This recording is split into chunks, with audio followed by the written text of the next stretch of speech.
Okay, so you want to own a franchise, not build a business from nothing, just buy into one that already works. Drive past any McDonald's, any Chick-fil-A, any Dunkin' at 7 in the morning, and the drive-thru line is already wrapped around the building before you've had your coffee. The brand is famous. The menu is proven. The marketing is already paid for by a company with more money than most countries. All you have to do is sign the paperwork, open the doors, and let a system that's been perfected over 60 years print money for you. That's the pitch. That's the picture the franchise expos put on the brochure, the guy in the polo shirt standing in front of his truck telling you this was the best decision he ever made. Here's the problem. The franchisee in that photo doesn't own the brand. He doesn't own the recipes. In a lot of cases, he doesn't even own the building or the land underneath it. What he owns is the right to operate someone else's business under someone else's rules and hand over a percentage of every single dollar that crosses the counter, whether he made a profit that month or not. And that one detail, royalty on revenue, not on profit, is the hinge this entire industry swings on. Once you understand that, the rest of the math stops being confusing and starts being predictable. Let's talk about what you're actually buying, because franchise fast food is not one business. It's at least 4 different bets wearing the same uniform. At the top, you have the mega brands, McDonald's, KFC, Taco Bell, the names with tens of thousands of locations worldwide and a business model so refined it barely resembles a restaurant anymore. These systems demand the highest capital requirements and the strictest operating discipline, but they also come with the deepest brand recognition and, in McDonald's case specifically, a real estate arm so large the company has been described as one of the biggest landlords on the planet that happens to sell hamburgers. Below that sit the mid-tier national brands, Subway, Dunkin', Wendy's, still household names, still national ad campaigns, but with a lower cost of entry and usually thinner unit economics per store to match. Then there's the emerging and growth stage brand tier, the regional chains expanding aggressively, offering cheaper franchise fees and more territory flexibility specifically because they need franchisees to fund their national expansion. Lower cost, higher risk, unproven long-term demand. And finally, the category almost nobody outside the industry thinks about, the multi-unit operator group, companies that don't run one location, they run dozens or hundreds under a single corporate umbrella, sometimes across multiple brands at once. This is franchising as a portfolio strategy, not a personal small business dream, and it behaves like a completely different animal financially. 4 tiers, 4 capital requirements, for risk profiles, all called the same thing at a franchise expo. Now the price tag, because this is where the fantasy usually meets the spreadsheet. A McDonald's franchise, one of the most sought after in the world, requires a minimum of around $500,000 in non-borrowed personal liquid capital just to be considered, and a total net worth requirement north of $2 million. That's before you've built anything. Total investment to open a single location typically runs somewhere between $1.3 and $2.3 million once you account for the franchise fee itself, sitting around $45,000 plus equipment, signage, and build-out costs that the corporation specifies down to the model of ice cream machine. Subway sits at the opposite end of that spectrum, a franchise fee around $15,000 and a total investment that can start as low as $116,000, which is exactly why Subway became the largest franchise system in the world by store count. Lower barrier to entry means more people can say yes. Dunkin' lands in the middle, franchise fees around $40,000 to $90,000 depending on the territory, with total investment for a single traditional location running $500,000 to $1.7 million once real estate and equipment are factored in. Here's the part almost nobody understands until they're deep into the disclosure paperwork. Financing this isn't like financing a normal small business. Most fast food franchisors either operate their own internal financing arm or maintain a list of preferred third-party lenders, and the terms on that list are not always friendlier than what you'd find on the open market. They're just more convenient because the lender already understands the brand's unit economics. A large share of franchise build-outs get financed through SBA-backed loans, typically the 7A program, which can cover up to 90% of the total project cost but requires a personal guarantee, meaning your house, your savings, your other assets are all collateral against a business you don't fully control the terms of. And then there's the real estate question itself, which splits franchise systems into two very different financial realities.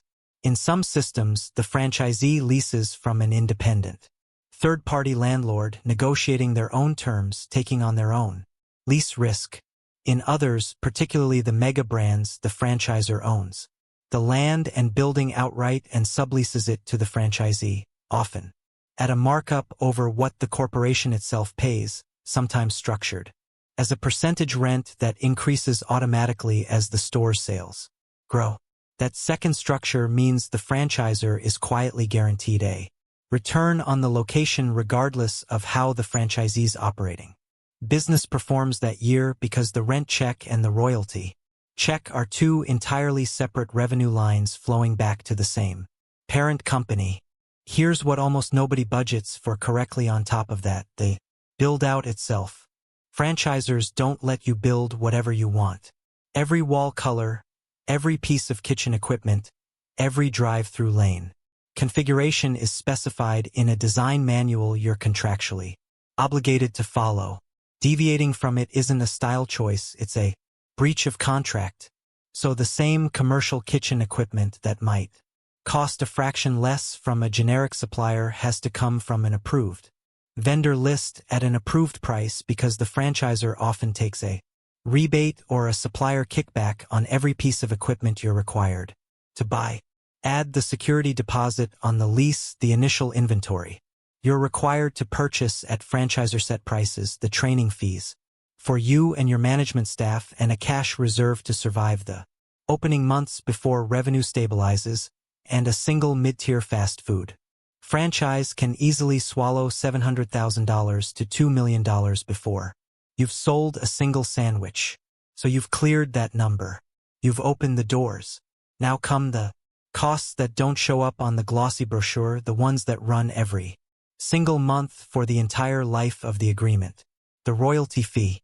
Almost every fast food franchise charges a royalty of somewhere between 4 and 8% of gross revenue, paid to the corporation every week or every month, automatically, often pulled directly from your point of sale system before you even see the cash.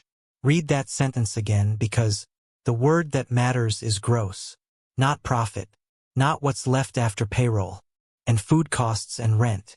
Gross revenue.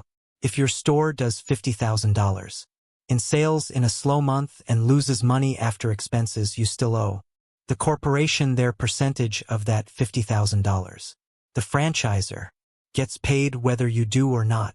Then there's the advertising fund contribution, typically another 2 to 5% of gross revenue, pooled across every franchisee in the system and spent on national television campaigns, digital ads, and menu launch promotions that you have no individual control over, no vote on, and no ability to opt out of. Those two together, and a franchisee is routinely handing over 8 to 13% of every dollar that comes through the register before covering a single expense of their own. Then there's a category of hidden cost that catches even experienced multi-unit operators off guard: encroachment.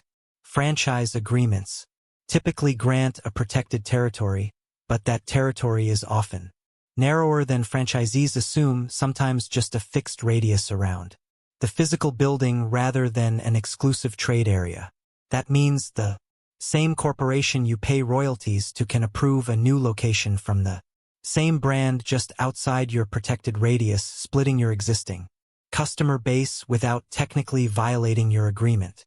Franchisee associations have pushed back on this practice for decades, arguing that aggressive unit growth targets set at the corporate level directly cannibalize existing operators' sales, and while some systems have settled encroachment disputes by offering the existing franchisee first right of refusal on new sites nearby, plenty of agreements simply don't guarantee that protection at all. On top of that sits the mandatory supplier audit. Most franchise agreements grant the corporation the right to inspect your books, your inventory sourcing, and your supplier invoices at any time to confirm you're purchasing exclusively from the approved vendor list. By case of napkins from a cheaper local supplier instead of the approved national distributor, and you're technically in breach of contract, a violation that in a worst case can be used as grounds for non-renewal. Then there's the technology fee, the point-of-sale system, the online ordering platform, the delivery app integration, all mandated, all billed monthly, often running several hundred to several $1,000s a month depending on store volume. Then there's the mandatory remodel.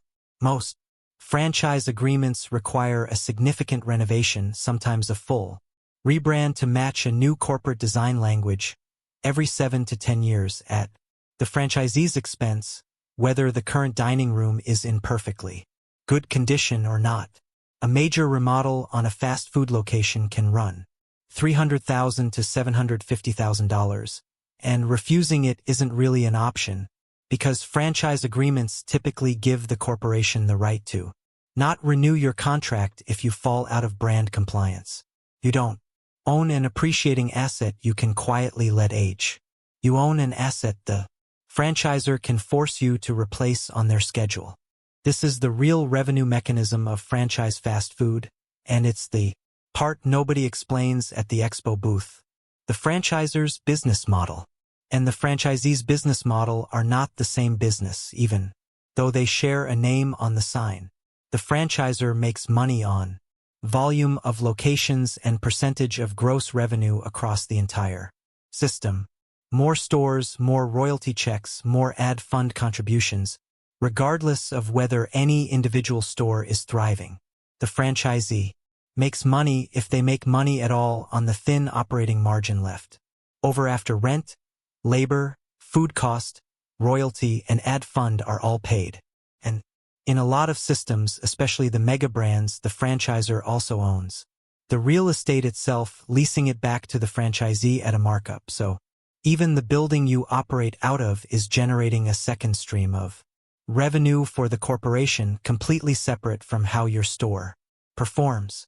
McDonald's Corporation has been candid in its own investor materials for years that real estate and rental income makes up a substantial share of total corporate revenue, arguably functioning less like a restaurant company and more like a landlord that happens to have a very famous tenant.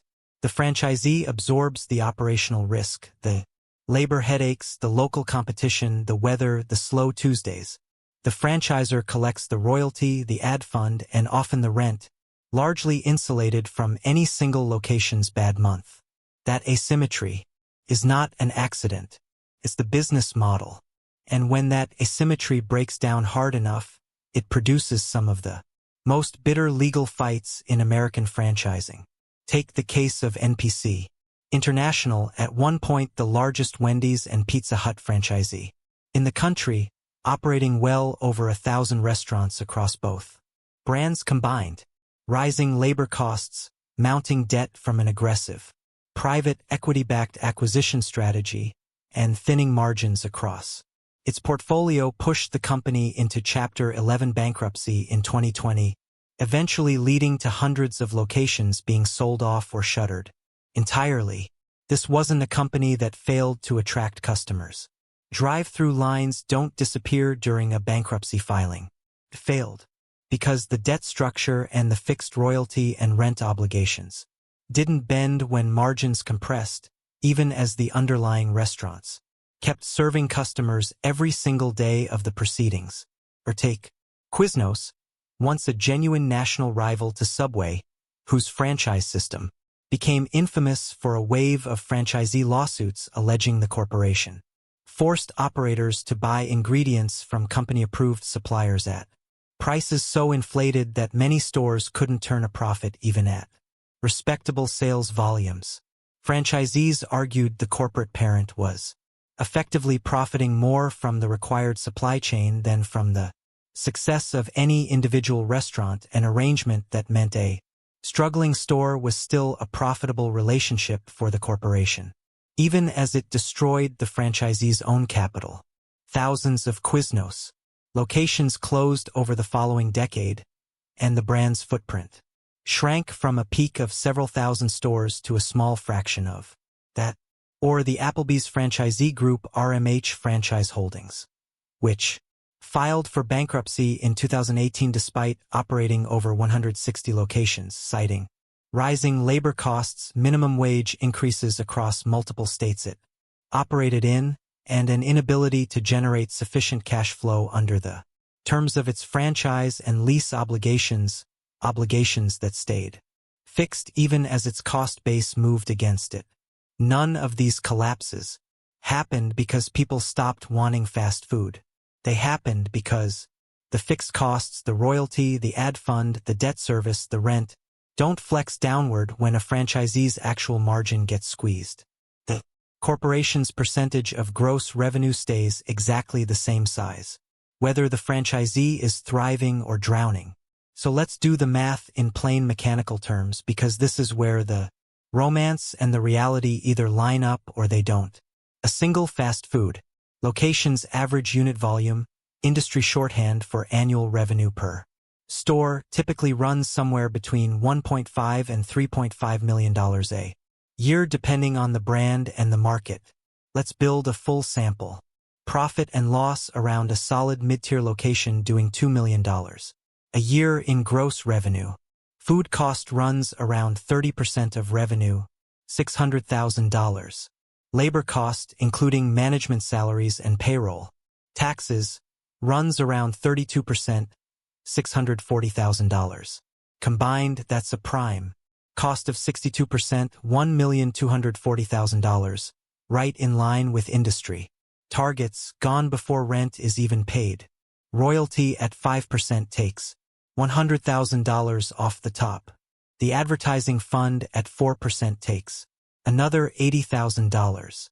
Rent in a franchisor-controlled lease running around 9% of revenue takes $180,000. Utilities and repairs run roughly 4%, $80,000. Insurance, technology fees, and point-of-sale platform costs add another $60,000 combined. General administrative costs, office supplies, accounting, legal compliance, another $40,000. Add all of that together, prime cost, royalty, ad fund, rent, utilities, technology, and admin, and total operating costs on that $2 million location land at $1,820,000. Net operating profit before debt service $180,000, a 9% margin. Now, subtract debt service on the loan that financed the build-out, often $100,000 to $130,000 a year on a location that required $1 million or more to open, and net profit after debt service can shrink to somewhere between $50,000 and $80,000 a year. That's the entire question this business is built around. Is a 5 to 9% return before debt service worth the operational grind, the 7-day-a-week staffing, headaches, and the total dependence on a corporation that can change your menu, your remodel schedule, and your ad fund contribution at any point during a multi-decade agreement? Now the two scenarios, honest math, because this is the part that separates the franchisees who make real money from the ones who quietly struggle for years. In the good scenario, you've picked a strong territory with real drive-thru traffic, kept your labor costs disciplined, avoided food cost overruns, and your location does $2.4 million a year against the 60 to 65% prime cost target. Royalty and ad fund take their fixed cut. Rent is reasonable because you negotiated hard on the lease or you're in an owned facility. Net profit for the year lands around $180,000 to $220,000, a genuinely solid outcome that starts to justify the capital you put in, especially if you eventually expand to a second or third location and spread your management overhead across more stores. In the realistic scenario, 2 or 3 ordinary things go wrong. A minimum wage increase in your state adds 3 percentage points to your labor cost line, a swing of $60,000 a year on a $2 million revenue base. A new competing drive-thru opens half a mile away and pulls 8% of your traffic. Beef or chicken commodity prices spike for 6 months, and your prime cost temporarily jumps past 65%. Under those conditions, that same location can slide from a $150,000 profit into a $20,000 profit, or into an outright loss during a slow quarter, while the royalty check and the ad fund contributions stay exactly the same size regardless. The difference between those two outcomes in a single store in a single year can be well over $150,000, and almost none of it is visible from the parking lot. No dramatic event, just a slightly higher labor percentage, a slightly softer month of traffic, and a commodity price chart moving in the wrong direction, compounding quietly until the number at the bottom of the P&L looks nothing like the projection in the franchise disclosure document. So if you do decide to buy into a franchise, remember the one thing that actually determines whether it works. It was never really about how famous the brand is or how long the drive-thru line gets on a Friday night. It's about whether the percentage the corporation takes off the top, the part that never changes no matter how your month went, still leaves you enough room underneath it to build something real. The franchisee in that photo isn't printing money because he found a guaranteed system. He's surviving on the thin margin left over after someone else's brand, someone else's real estate, and someone else's percentage all got paid first. Owning a franchise was never really owning a business. It was renting a proven system and paying rent on that system every single day, whether it worked in your favor that day or not.